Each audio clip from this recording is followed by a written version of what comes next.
꿈다운 라디오, 꿈다운 새벽 책방, 오늘도 기분 좋게 시작합니다. 사람의 몸값을 돈으로 환산하면 얼마나 될까? 일반적인 성인의 육체에 있는 지방분으로는 비누 7개를 제조할 수 있다고 한다. 인으로 성냥개비 머리 2200개와 마그네슘으로 설사약 한 봉지를 만든다. 인체에 포함된 철로 옷 1개와 탄소로 2000자루의 연필심을 만들 수 있다. 이것을 돈으로 환산하면 5만 원 정도 된다. 인체의 수분을 제거하고 화학약품을 만들면 수십억 원 상당의 약품을 만들 수 있다곤 하지만 만드는 비용 역시 만만치 않게 소요되어 현실성은 없다. 국제아동구호기금에 따르면 아프리카 국가에서 농장으로 팔려나가는 어린이들의 몸값은 한 명당 15달러에 불과하다. 인체의 장기 매매는 금지되어 있으나 뉴욕타임즈의 보도에 의하면 미국에서 살아있는 사람의 신장은 최대 15만 불 정도에 밀매된다. 미국 CNN 방송은 인도와 필리핀에서 2,000달러 정도면 신장 한 개를 살 수 있다고 보도한 바 있다.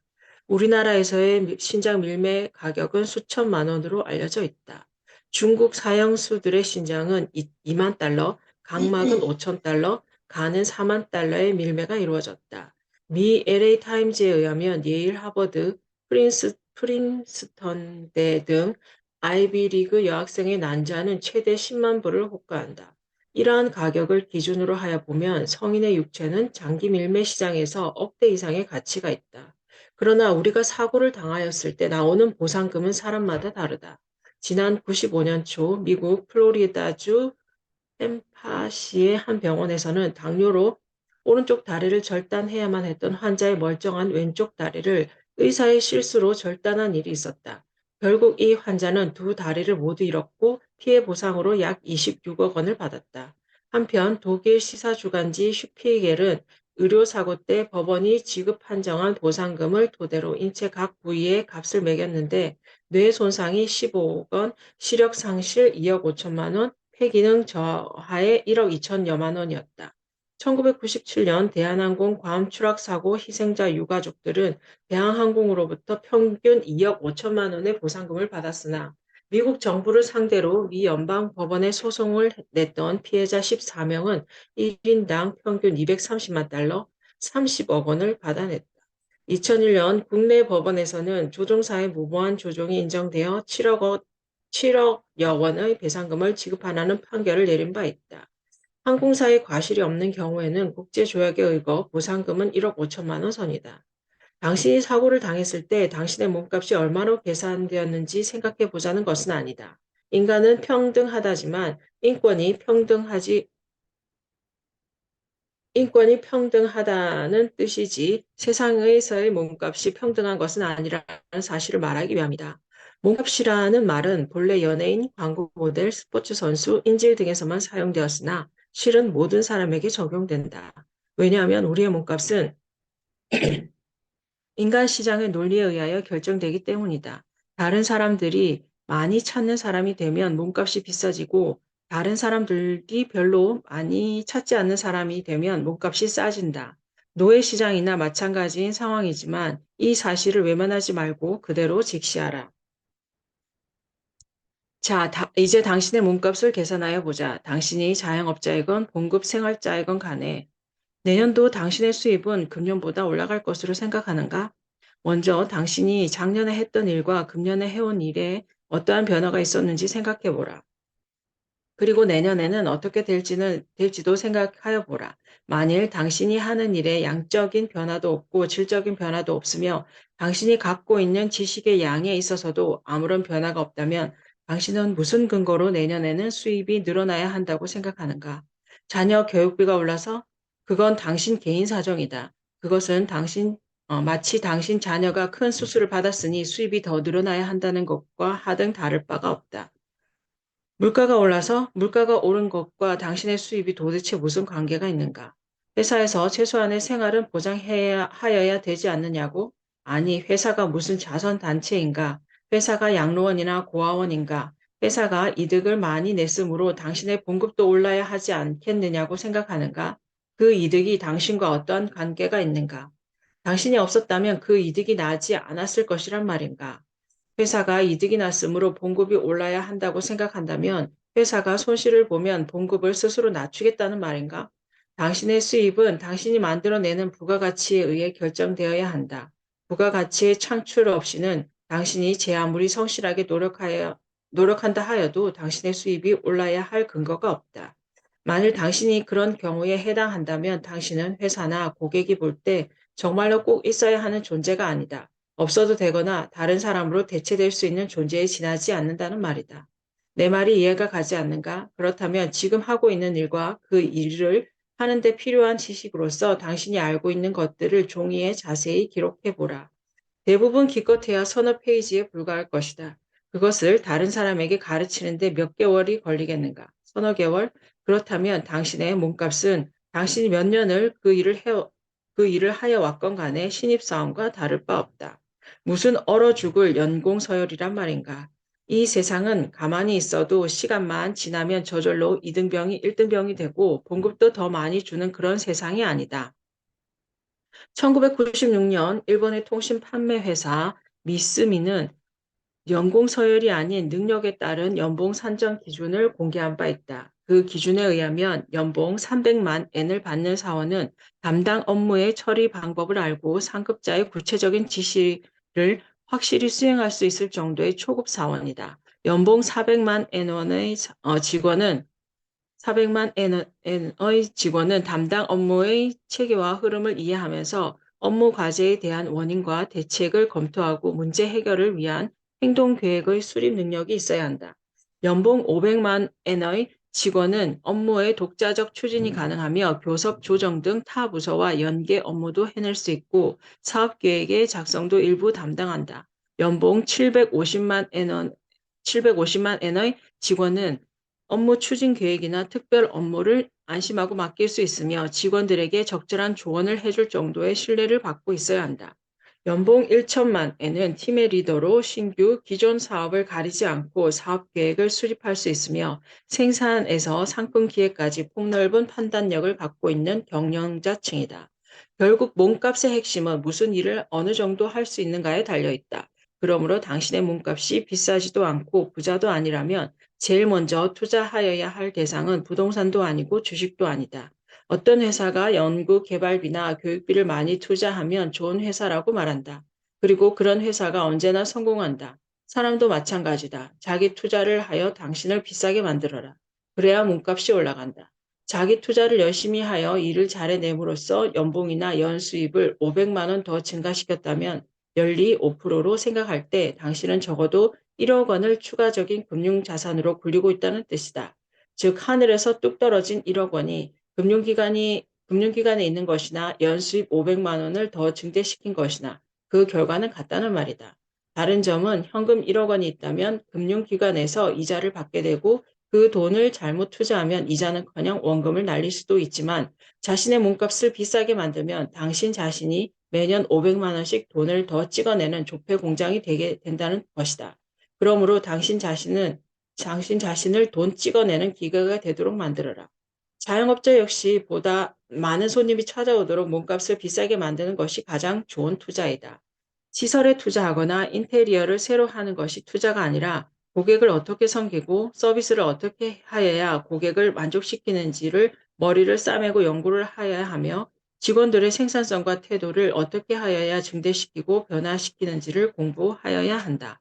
그렇다고 해서 반드시 학교를 더 다니라는 말이 아니다. 학교에서 배우는 것은 이론이다. 현실에서 필요한 것은 이론이 아니라 적용이다.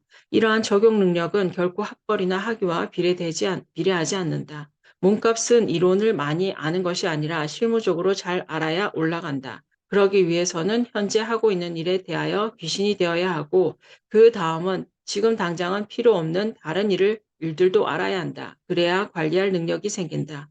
그 어떤 투자 재테크보다도 이것이 가장 중요하다. 몸이 피곤하다고? 월급이 적어서 공부할 마음이 안 생긴다고? 해보았자 소용없을 것이라고? 노력이란 당신이 좋아하는 것을 더 많이 하는 것이 아니라 당신이 이런 핑계 저런 핑계를 대면서 하기 싫어하는 것을 더 많이 하는 것을 의미한다. 그렇다. 노력이란 싫어하는 것을 더 열심히 하는 것이다. 좋아하는 것을 더 열심히 하는 것은 노력이 아니라 취미 생활일 뿐이다. 노력하라. 기회는 모두에게 제공되지만 그 보상은 당신의 노력 여하에 따라 차등적으로 이루어짐을 명심하라. 대부분의 사람들은 절망의 인생을 조용히 보내고 있다. 이른바 체념이라는 것은 확인된 절망이 지나지 않는다. 지금으로부터 약 200년 전에 태어난 헨리 데이비드 소로가 월든에서 한 말인데 지금도 마찬가지 아닐까? 조용한 절망 속에서 벗어나려면 무엇을 해야 할까? SNS에서 무엇을 올릴지를 생각하거나 게임을 하거나 먹방을 보거나 드라마를 정주행하는 것일까? 자기 자신을 사냥의 대상으로 삼는 것이 좀 더 고귀한 스포츠가 아닐까? 그 말을 새겨들어라. 나도 나 자신을 사냥의 대상으로 삼으며 살아왔고 지금도 그렇게 살고 있다. 돈주머니를 쥔 올바른 사장을 골라라. 당신이 회사에서 희생적으로 일을 하여 왔고 능력 배양에도 최선을 다하여 왔음에도 불구하고 이 사회에서 받는 대가가 오르지 않는다면 원인은 다음 세 가지 중 하나이다. 첫째, 미련하게 일을 하거나 생산성이 낮거나 육체로만 일하거나 시키는 일만 하기 때문이다. 또 그렇게 일하여도 되는 일만을 하기 때문이다. 때문에 조직 내에서 당신은 언제라도 다른 사람으로 손쉽게 대처될 수 있다. 당연히 당신의 인건비를 싸게 책정된다. 일하는 방법 혹은 일의 성격 자체에 문제가 있다는 말이다. 둘째, 돈주머니를 쥐고 있는 사장의 눈에 당신의 상사들에 가려 보이지 않거나 사장이 월급쟁이이기 때문이다. 이런 경우 당신이 아무리 일을 잘하고 스스로 능력을 배가시켜도 당신에 대한 대우는 서류화된 직급별 봉급제도 규정에 묶여 있다. 유명 회사들이 대부분 이렇다. 물론 유명 회사에 다니면 사람들이 쉽게 알아들으며 좋은 회사에 다니시네요 라는 말을 듣게 되는 기쁨이 있다. 특히 아내들은 자기 남편이 다른 사람들보다 더 유명한 회사에 다니기를 바라는 경향이 있다. 셋째, 돈주머니를 쥔 사장을 만나기는 했지만 이용만 당하기 때문이다. 사실 이런 경우가 적지 않다. 처음에 사업을 일으킬 때는 사장이 별의별 달콤한 말을 다 하였기에 정말 열과 성의를 다하여 일을 하였지만 나중에 사업이 번창하게 되자 사장이 안면을 바꾸고 당신은 찬밥 신세로 전락하고 만다. 그렇다면 어떤 사장을 만나야 하는 것일까?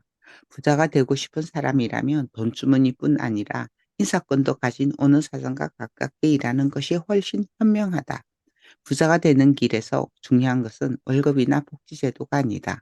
부자가 되고 싶어 하면서도 이런 것을 최우선적으로 따지며 직장을 구하는 멍청한 사람들이 많다. 평생을 평범한 봉급 생활자로 지낼 생각이 없다면 또는 봉급 생활을 하더라도 연봉은 비싼 고급 인력이 되고 싶다면 일을 어느 정도나 배울 수 있는가가 중요하다. 사장을 고르는 법을 소개한다. 첫째, 사장이 언어인지 아닌지를 살펴라. 언어가 아니라면 웬만하면 피하라. 특히 정부 입김이 강하여 사장이 낙하산으로 타고 온 것이라면 언론에서 그 사람에 대해 아무리 그림같이 말한다고 하여도 가능한 피하라. 순수 민간 기업에서는 어떨까? 언어가 아닌 사장들은 대부분 본인 자신만 스타로 남으려는 경향이 있다. 수익 구조가 좋아져야 어느 혹은 주주의 신임을 계속 얻기 때문에 직원들 봉급을 쥐어짜기도 한다. 연봉이 수억에서 수십억 되는 사장이 폐지활용이나 통신비 전략 등을 외치는 이유도 바로 그것이다.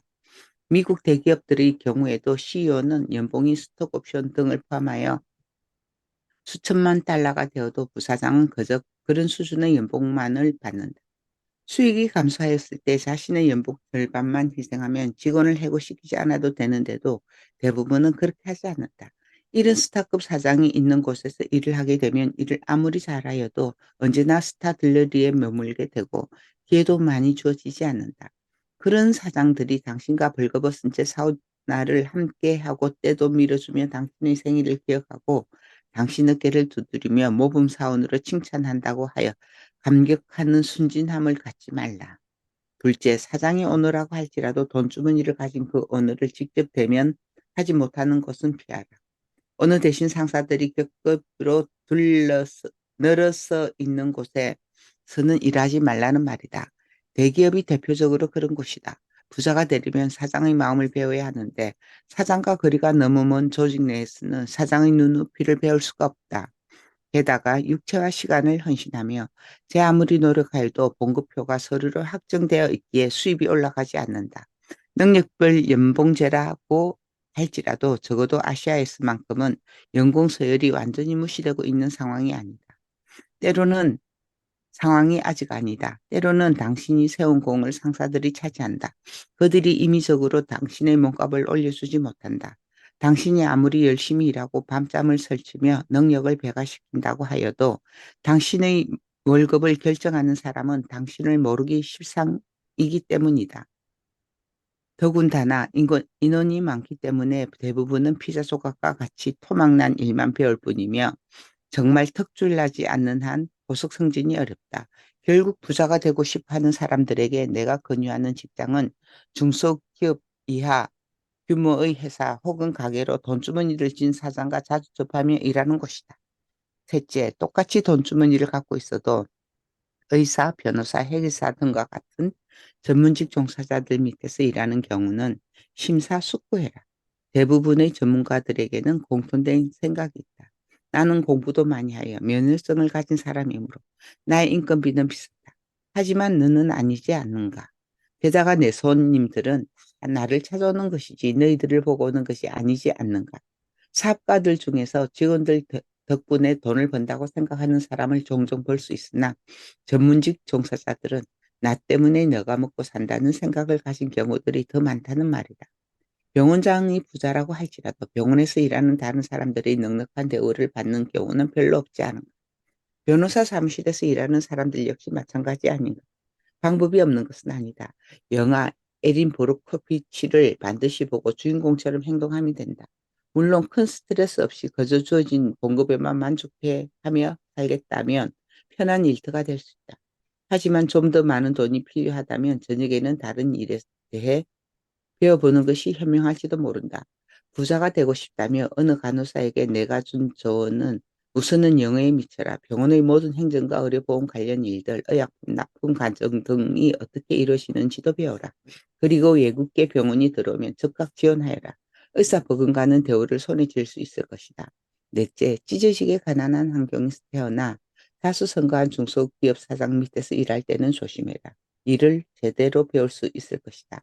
하지만 그런 사장들 중 일부는 직원들의 삶의 질을 당신이 고생하던 시절 눈으로 판단하기에 직원이 아무리 노력하여도 고마워하지 않으며 대우가 형편없다.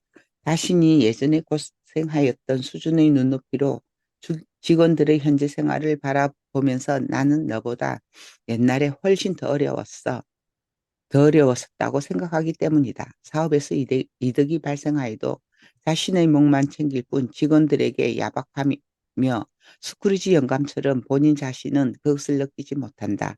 직원들에게 기회를 주는 경우도 별로 없다.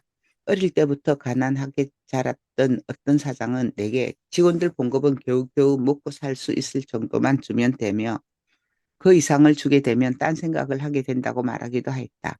그러므로 기존 직원들에게 사장에 대해 이것저것 물어보라. 사장의 그릇이 장돌뱅이 수준이라면 일하는 법만 빨리 배우고 뛰쳐나오는 것이 좋다. 다섯째, 일에 미치지 않는 사장은 피해라. 가장 바람직한 것은 돈에 미친 사람이 아니라 일에 미친 사람 밑에서 일하는 것이다. 그래야 일하는 법을 제대로 배운다. 미친 사장은 어떻게 알아볼 수 있을까? 사무실만 보아도 대번에 알 수 있다. 할애할 리가 뭐 없기 때문이다.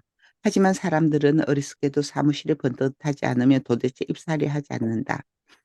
나는 납품업자를 고를 때 화려한 사무실을 갖고 있는 회사는 전혀 상대하지 않는다. 부자가 되는 가장 빠른 길은 일에 미친 사람들 옆에 있는 것이다. 그런 사람들의 지식과 경험과 열정을 공유해야 한다. 게다가 일에 미친 사람은 조만간 자기 혼자 쓰는 일을 다 하지 못하는 것을 알기에 그 일을 나눌 사람을 찾기 마련이다. 거기서 기회가 나타난다. 노력하는 직장인에게는 직원들 덕에 내가 먹고 산다고 생각하면서 이익을 나누고 기회를 나누어 주는 사장이 최고다. 성공할 수 있는 기회는 그런 사장들 주변에 널려 있는 법이다. 그러나 일에 미친 사장들은 일을 잘할 수 있다고 믿을 수 있는 근거를 가진 사람들만 소중히 여긴다. 하지만 사람들은 자신이 일을 좀 못하고 게으르더라도 배우는 남들만큼 해주고 실수가 많더라도 따뜻한 말로 위로하여 주는 온화한 인품의 사장을 원한다. 사장이 일 못하는 사람들에게도 사랑을 베푸는 자선사업가가 되기를 기대한다는 말이다. 그런 사람들에게 내가 하는 말, 네가 사장해라. 내가 그런 직원들 많이 보내줄 테니까.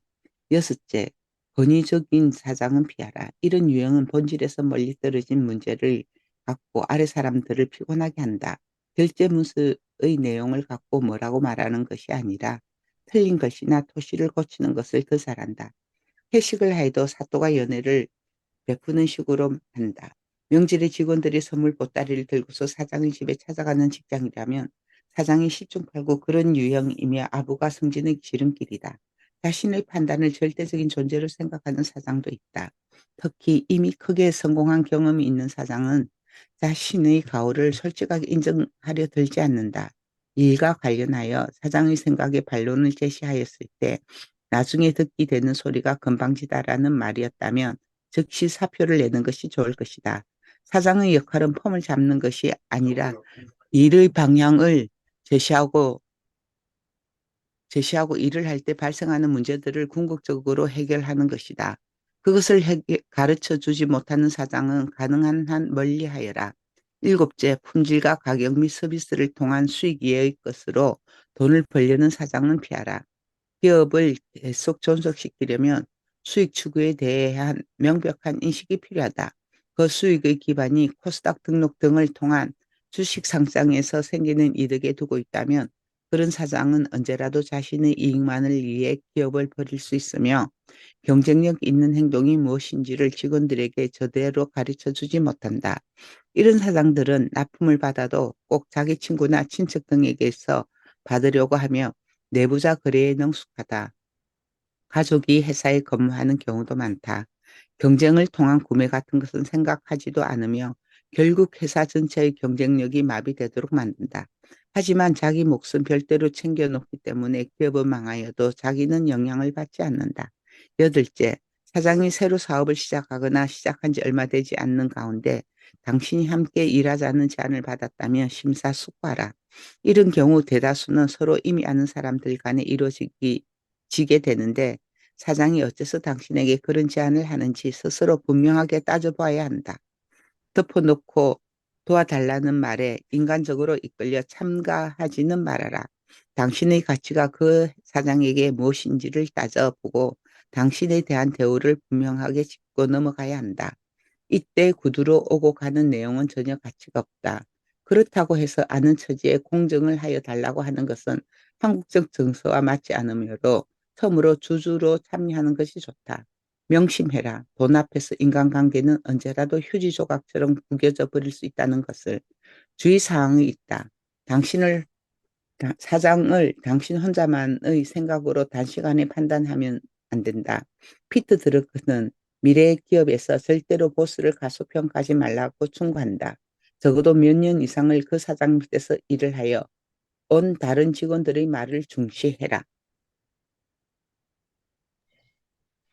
8시간 근무에 집착하지 말라. 일을 한 대가를 계산하는 방식에는 두 가지가 있다. 하나는 이러이러한 일을 해주면 얼마를 주겠다는 방식이고, 다른 하나는 언제부터 언제까지 일을 하면 얼마를 주겠다는 방식이다.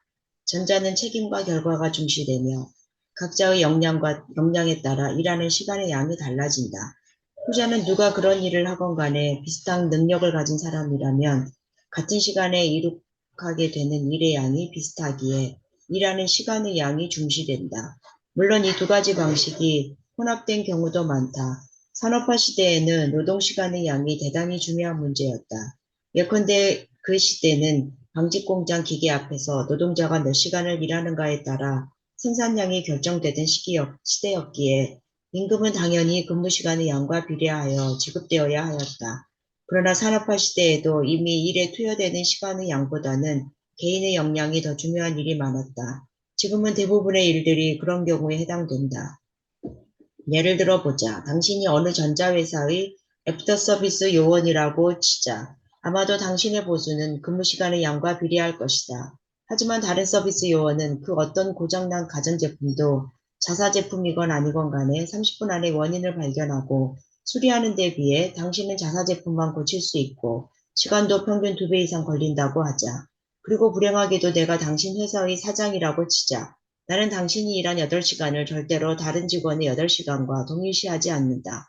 당신이 보기에 나는 정말 악독한 기업가일지도 모른다. 즉 당신의 몸값은 쌀 수밖에 없다. 수없이 말하는 것이지만 부자가 되려면 일단은 자기 몸값을 높여야 한다. 그래야 종잣돈을 남보다 빨리 더 크게 모은다. 여기서 문제는 당신은 누군가와 경쟁할 수밖에 없는 상황이라는 점이다. 예컨대 당신이 어느 직장의 100명 중 1명이며 부자가 되고 싶어 하는 보통 사람이라고 가정하자. 불행하게도 그 100명 중 틀림없이 당신보다 언제나 일의 결과가 객관적으로 우월한 사람이 있을 것이다. 그 사람이 8시간 일하여 얻은 결과는 당신도 같은 시간에 이룰 수 있다고 생각하는가? 그렇지는 않을 것이다. 당신에게는 10시간이 필요하다고? 그렇다면 이제부터 10시간씩 일하고 그 2시간 차이가 어떻게든 주로 없어지도록 추가로 시간을 투여하여 지식을 습득하면서 스스로를 좀 더 훈련시켜야만 한다. 즉 당장 하루 10몇 시간을 투자하기 시작하여야 당신도 그 일 잘하는 사람과 비슷한 단계에 오르게 된다는 말이다. 사람들이 이 간단한 사실을 왜 무시하는지 나는 도저히 모르겠다. 직장인들을 위한 성공 지침서인 더 많이 받고 더 빨리 승진하라 에서 저자 브라이언 트레이시 역시 자기 몸값을 높이려는 사람들에게 일찍 출근해서 열심히 늦게까지 일하라고 조언하면서 이렇게 지적한다. 미국 고소득층 상위 10%는 일주일에 50시간 이상 일한다. 상위 1%는 일주일에 평균 56시간 일한다. 더욱 중요한 점은 이들은 일할 때는 일만 한다는 사실이다. 이들은 시간을 낭비하지 않는다. 일찍 출근해서 즉시 가장 중요한 일에 착수하고 하루 종일 꾸준히 열심히 일한다. 이들은 동료와 잡담하는 데 시간을 버리지 않는다. 나 역시 일을 할 때 그렇게 하여 왔다. 유럽 사람들은 어떨까? 일은 조금만 하고 삶의 여유를 즐긴다고 웃기는 소리 작작 해라. 나는 사업상 수많은 나라들을 돌아다니면서 일하는 모습을 바로 옆에서 지켜보았다. 어느 나라에서건 중류층과 하류층이 8시간 노동에 집착하는 법이다. 선진국들에서 하루 8시간 근무와 주 5일 근무 제도를 지키는 것은 대부분 공무원, 육체노동자, 하급 직원들이다. 하급 직원들과 육체노동자들도 8시간 근무 중에는 신문을 보거나 잡담을 하거나 딴전을 피우지 않는다.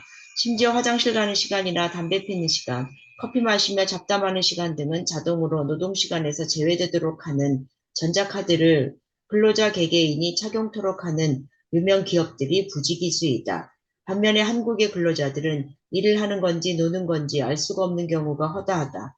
그래서 외국인들은 한국의 노동 생산성이 별 볼 일 없다고 지적한다. 외국의 경우 상급자들의 근로시간과 책임은 무한대이다. 미국도 그렇고 유럽도 그렇다. 나는 놀기 좋아한다는 프랑스에서조차 회사의 고위 간부들이나 사장이 밤늦게까지 일하거나 휴일에 사무실에서 일하는 모습을 한두 번 본 것이 아니다.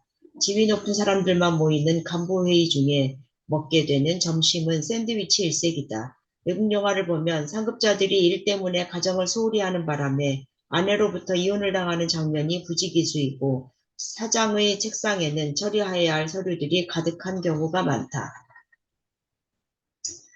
결코 오해하지 말라. 평생을 일 중독자로 살라는 말은 결코 아니다. 언제나 내가 직원들에게 입버릇처럼 한 말이 있다. 너희가 어젯밤 늦게까지 일하였다고 내가 고마워할 것으로 기대하지는 말아라. 일 때문에 늦게 퇴근하는 사람일수록 뭔가 잘못되었음을 깨달아라. 너희는 방직기계 앞에 서서 실을 뽑아내는 노동자가 아니다. 머리를 써야 하는 일을 하는 사람들이다. 나는 너희가 날이 갈수록 일을 빨리 마치기를 바란다. 우리 인생의 목적이 평생 일하는 데 있는 것은 결코 아니다. 바로 그 이유 때문에 하루라도 빨리 일에 능숙해져야 한다. 처음에 8시간 걸리던 일을 6시간으로 줄이고 남은 2시간에 추가적으로 다른 일을 수행하는 과정이 반복될 때 비로소 몸값은 계속 올라가며 경제적 자유에 좀 더 가까워지게 되기 때문이다. 일을 빨리 마치려면 머릿속에 든 것이 많아야 한다. 그러므로 제발 좀 공부해라. 반복하는 일은 개선해라. 개선 없이는 일하는 시간을 줄일 수가 없다. 빨리 일을 끝낼 방법을 반드시 찾아내라. 그리고 제발 일이 끝났는데도 윗사람이 사무실에 있다고 눈치 보며 남아있지 마라. 일은 없지만 남아서 책을 읽거나 공부하는 것은 얼마든지 권장한다. 저녁은 회사에서 기꺼이 제공할 것이다. 고소득층이 일을 많이 하는 이유는 그들이 일하는 것을 즐길 뿐 아니라 자신의 경쟁자들을 이기려는 승부욕이 강하기 때문이다.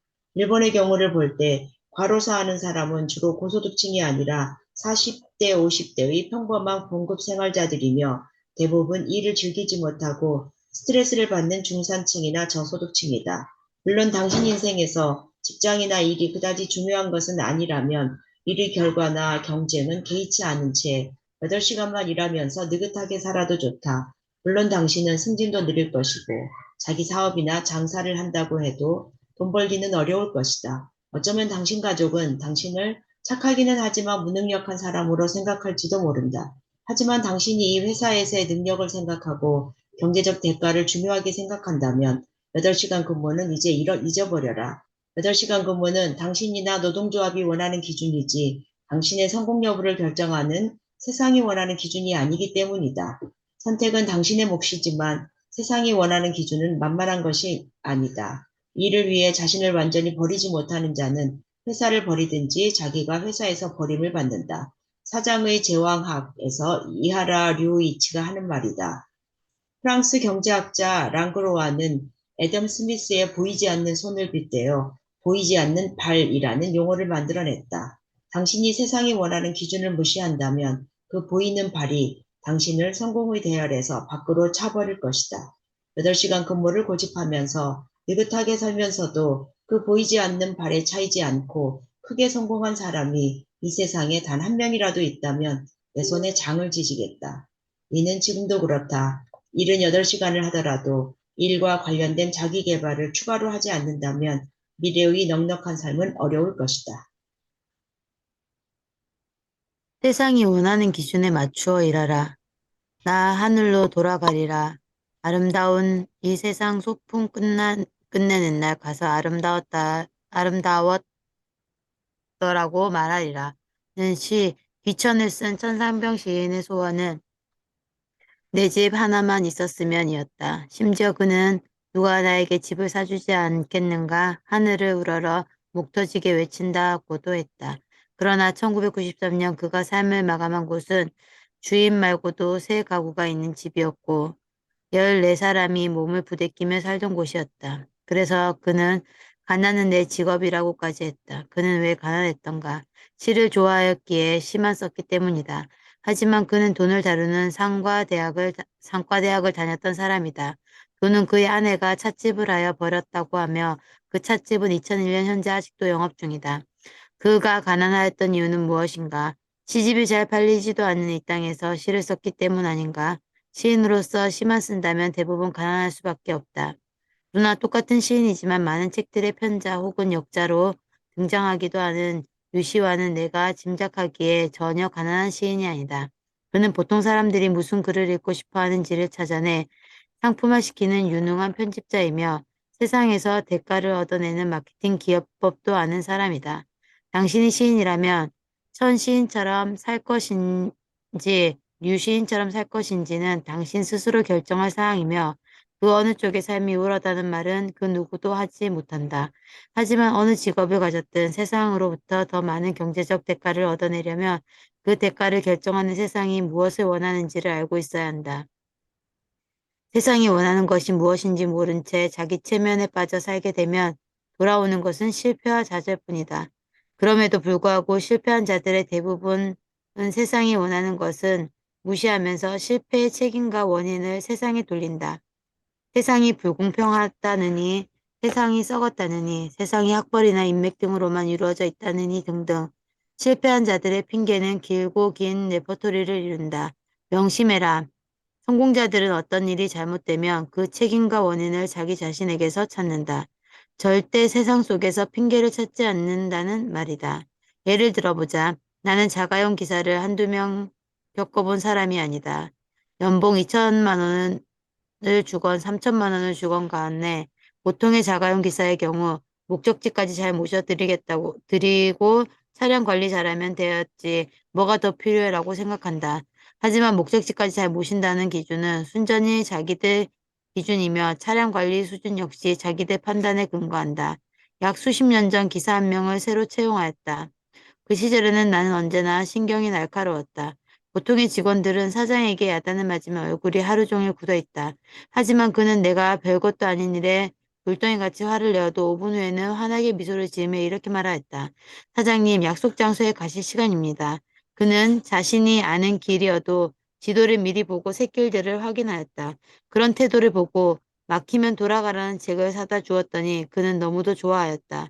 대부분의 기사들은 길이 막혀 차가 꼼짝달싹 못하면 이게 내 탓이냐 하는 태도를 보였지만 그는 전혀 그렇지 않았다. 사장님, 저 옆골목으로 한번 가보려고 하는데 어떻게 생각하십니까? 물론 나는 언제나 찬성이었다. 그는 오후에 비가 온다는 예보가 있음에도 오후에 비가 안 올 수도 있다고 하면서 차를 닦아 놓았다. 그것도 완벽하게 닦아 놓았다. 대부분의 자가용 기사들은 전혀 그렇지 않다. 그는 내가 권하는 책들을 다 읽었고 심심하다고 기사 대기실에서 하투를 치지도 않았다. 우선은 차량을 최선을 다해 관리하였고 남은 시간에는 나이 어린 직원들에게 도와줄 일이 없냐고 묻는 사람이었다. 시키지도 않았는데 자기 돈으로 차량 정비 서적을 사서 공부하는 기사를 나는 이전에도 그 이후에도 만난 적이 없다. 1년 정도가 지난 후 나는 새로 기사를 구하고 대다수 임직원들의 상당한 반대도 불구하고 그를 당시 연매출 4억 원대 회사의 영업부 과장직에 앉혔다. 반대가 극심하였던 이유는 내가 왜 그를 영업부 과장직에 앉히려는지를 구체적으로 설명하지 않았기 때문이다. 그들은 그가 내게 아부를 잘해서 그런 결정을 내린 것으로 오해하기도 하였지만 나는 그가 너희들하고는 일하는 근본 자세가 다르다는 말만 했을 뿐이다. 3개월 정도 지나자 모든 거래처에서 그 사람의 됨됨이를 칭찬하는 말이 들려왔다. 6개월 정도가 지나자 더 이상 회사 내에서 그의 자질을 의심하는 사람은 없었다. 그리고 다시 1년 후 그는 사표를 들고 나를 찾아왔다. 돈을 어떻게 버는지를 알았다고 하면서 말이다. 나는 정말 기쁜 마음으로 그를 내보냈다. 몇 년 후 그가 업소용 김치 납품 공장을 아내와 함께 운영하고 있음을 들었다. 직원이 10명 된다는 말과 함께 말이다. 이 이야기는 후기가 있다. 내가 그를 영업부 과장에 앉혔을 때 입사한 새 기사는 자기 선임자에게 무슨 일이 일어났는지를 곧 알게 되었다. 그리고 당연히 자기에게도 그런 기회가 주어지기를 기대하면서 나에게 하는 모든 행동에 매우 신경 쓰면 물론 내 가족들에게도 아주 공손하게 처신하였다. 내게 종종 자신이 이미 예전에 영업 활동을 한 경험이 있었음을 설명하기도 하였다. 선임자가 영업부 과장직에서 사표를 내자 그는 내게 계속 조르기 시작했다. 자신도 영업부에서 일하여 보고 싶노라고. 하도 귀찮게 조르기에 그를 영업부 평직원으로 보내면서 영업부 임원에게 이렇게 말하였다. 몇 개월만 데리고 있어라. 얼마 보태지 못할 테니까. 2개월 만에 그는 사표를 냈다. 왜 나는 서임자처럼 행동하고자 애를 쓴 그를 무시하였을까? 세상이 원하는 자세로 일하는 태도는 뼛속 깊은 곳에 자리 잡는 인식에서 나오는 것이며 눈앞에 홍당무가 탐이 나서 나오게 되는 행동과는 그 질이 다르기 때문이다. 그래서 서임자가 미처 모범을 보이지 못한 분야에서는 어떻게 행동해야 하는지 모르기 때문에 누수 현상이 생기면서 탈로가 나기 마련이며 남에게 잘 보이고자 하는 행동이기에 보는 사람이 없으면 그 본성이 드러나기 마련이다. 적토 많은 홍당무가 없어도 잘 달린다고 내가 말하는 이유가 바로 그것이다. 이게, 이게 무슨 일을 하건 당신의 기준을 바꾸어라. 당신이 정한 기준으로는 절대로 부자가 되지 못한다. 부자들은 세상이 원하는 기준으로 일을 하여 온 사람들이다. 세상이 원하는 기준은 당신이 생각하는 것보다 훨씬 더 높고 넓고 깊다. 세상의 기준에 맞춰 일하라. 그래야 부자가 된다. 그러나 나는 자기 기준으로 일하는 사람들에게 세상의 기준을 아무리 귀가 따갑도록 설명하여도 못 알아듣는 경우가 많다는 것도 경험적으로 안다. 그들은 오히려 덜 먹고 싸겠다. 꼭 그렇게까지 하면서 바둥바둥 거리며 살아야 하느냐고 말한다. 그러면서 잘 살고 싶어 한다. 그래서 얻게 된 결론은 역시 가난하게 살 사람은 따로 있기 마련이라는 것이다. 위에 글을 읽고 나면 당신이 일하는 방식이 확 바뀔까? 내 경험으로 볼 때 20대와 30대 초반의 직원들은 제대로 가르치고 본인 스스로도 노력하면 바뀔 가능성이 높다. 30대 중반부터 40대 중반까지의 사람들은 50% 정도는 가능성을 보이지만 나머지 50%는 신용만 한다. 나의 경우 40대 중반 이후의 사람들에 대해서는 변화할 것이라는 기대를 전혀 하지 않으며 특히 50대 중반 이후의 사람들은 소기의 경이있기 때문에 그냥 하던 대로 내버려 둔다. 할까요? 네. integrity. 높은 지위에 오르고 싶다면 영어로 구글링하여 보면 1998년 워런 버핏은 플로리다 대학교에서 MBA 학생들에게 다음과 같은 말을 하였다. We look for three things when we hire people. We look for intelligence, we look for initiative or energy, and we look for integrity. And if you don't have the latter, the first two will kill you. Because if you're gonna get someone without integrity, we want them lazy and dumb. 우리는 사람을 고용할 때 세 가지를 살펴본다. 지능이 있는지, 선도력, 또는 열정이 있는지, 그리고 인테그리티가 있는지를 살펴본다. 인테그리티는 없는데 지능과 선도력을 갖고 있는 자들은 회사를 망칠 것이다. 왜냐하면 인테그리티가 없는 사람을 고용하는 것은 직원들이 게으르고 멍청해지기를 바라는 것과 마찬가지이기 때문이다.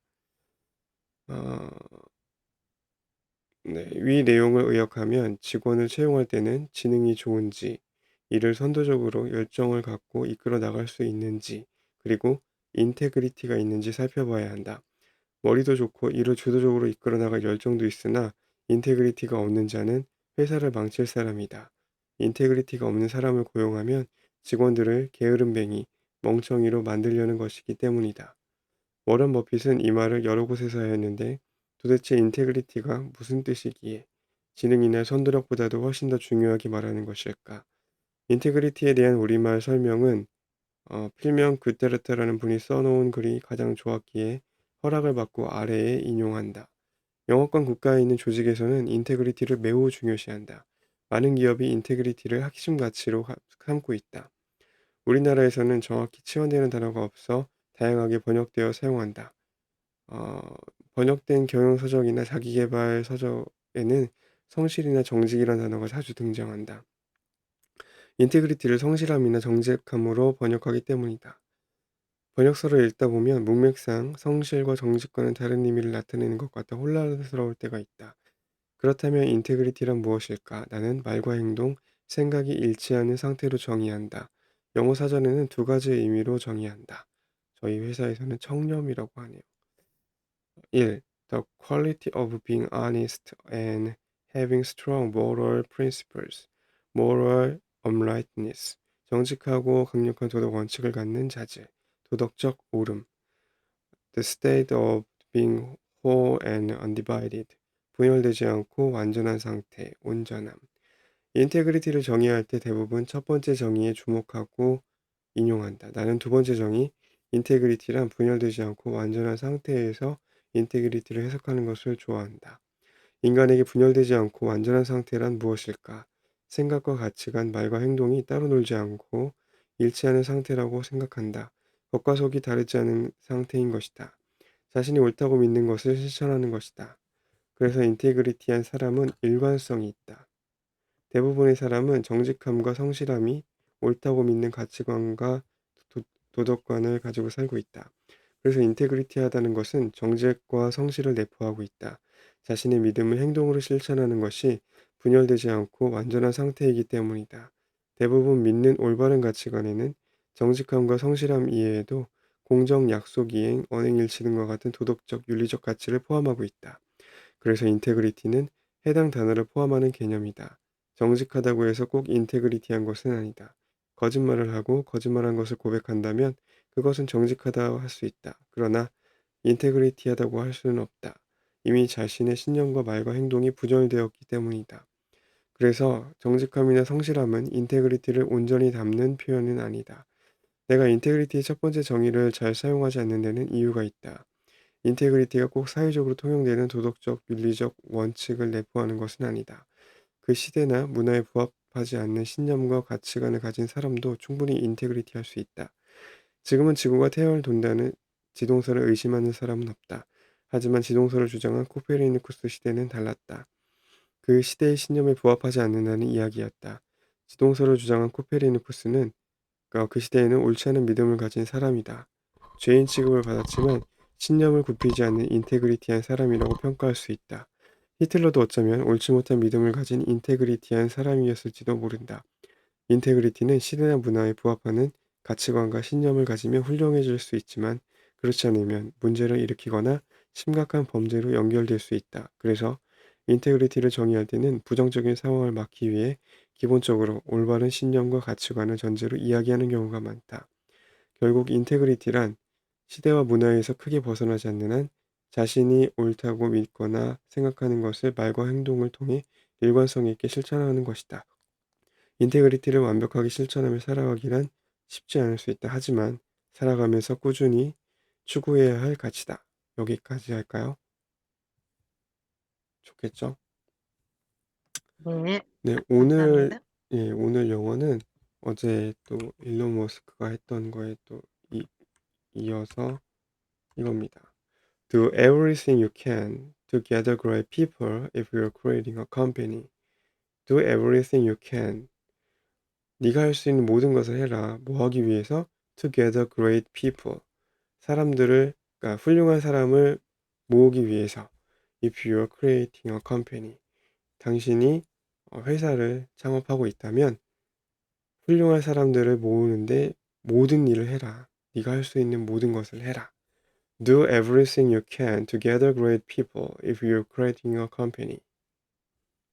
이게 제일 중요하다고 합니다. 역시 사람이죠. 네. 그러면 사진 찍겠습니다. 준비되셨나요? 그러면 가보겠습니다. 하나, 둘, 셋. 네, 감사합니다. 수고하셨습니다. 감사합니다. 좋은 날 되세요. 나